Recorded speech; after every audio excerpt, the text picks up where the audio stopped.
When it comes to horrible things that can happen to someone, getting your home broken into is towards the top of my list. I can speak from experience on this subject. This incident took place a few months ago.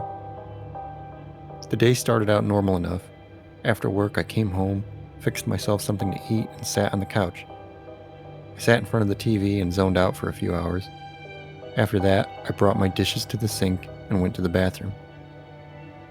After I brushed my teeth, I went through my house one last time, flicking off all of the lights and making sure the doors were locked. I have this weird habit of opening and then closing my front door when I lock it for the night, just to satisfy my mind that it really is locked. And what should have tipped me off in the first place is the fact that after I shut the front door, I could hear a door upstairs slam shut due to the change in air pressure, which is odd because there are only 3 doors upstairs, and last I knew they had all been shut. I went up to my bedroom and turned my fan on, then laid down and closed my eyes. I must have been asleep for about 4 or 5 hours when I woke up to the sound of talking. I opened my eyes and looked around. There was a man standing at the end of my bed, talking to himself in a low voice. He didn't appear to be armed. He just stood there, making eye contact with me while he babbled away. The sounds coming out of his mouth weren't even words. I screamed, grabbing my phone off the nightstand and shouting at him to get out of my house. I called 911, and as soon as the call was answered, the man just turned and walked right out of my room. I told the operator what was happening, and she told me to just stay in my room and lock the door if I could do so safely. I did what she said, and the cops showed up just a few minutes later. Luckily, the man was picked up a few houses down, still chattering away incoherently.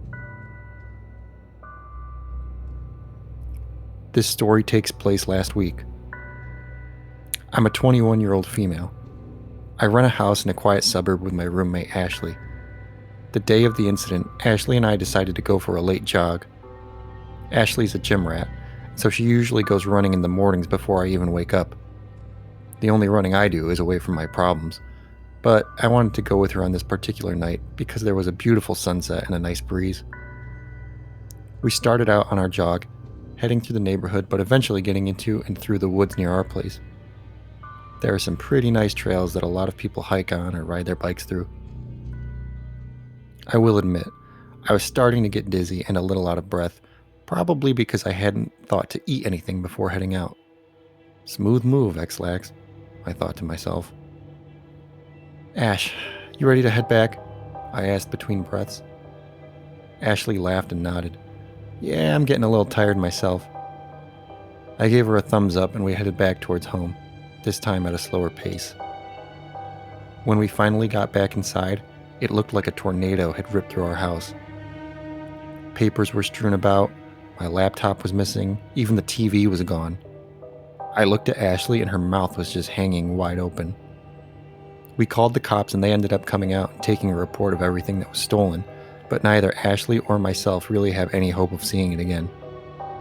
Sometimes, especially at night, I think about how the robber must have been watching us, because how else would he have known we weren't home? I mean, all of the lights were on and both of our cars were still in the driveway. It's very, very creepy to think about. This story takes place when I was about 11 years old.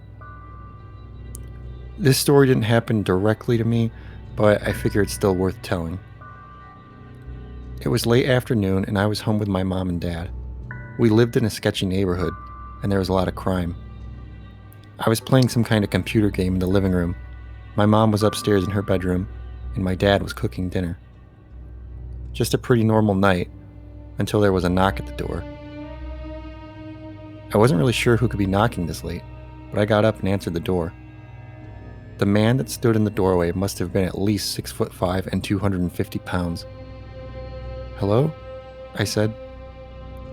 The man asked if my parents were home and if he could come in. Before I could answer, my dad walked up from behind me and asked if he could help the man. The large man's smile left his face when he looked down and noticed what my dad was holding. My dad was still holding the knife that he had been cooking with. No, sorry. I must have the wrong address. My bad," he said, and he just walked away without any further incident. I went back to doing my own thing until about 15 minutes later when I heard a loud crash coming from outside. I ran out to my front porch to see what was happening. All I could see was a very large man running down the street. I found out about a week later from my dad that the same man at our door had apparently tried to force his way past this little old lady that lived next door. He had been successful at first, until he found out that the neighbor's husband had a pistol permit, and he had fired a shot at the would-be burglar. I'm just happy that my neighbors are safe, and I hope that man learned his lesson and never comes back.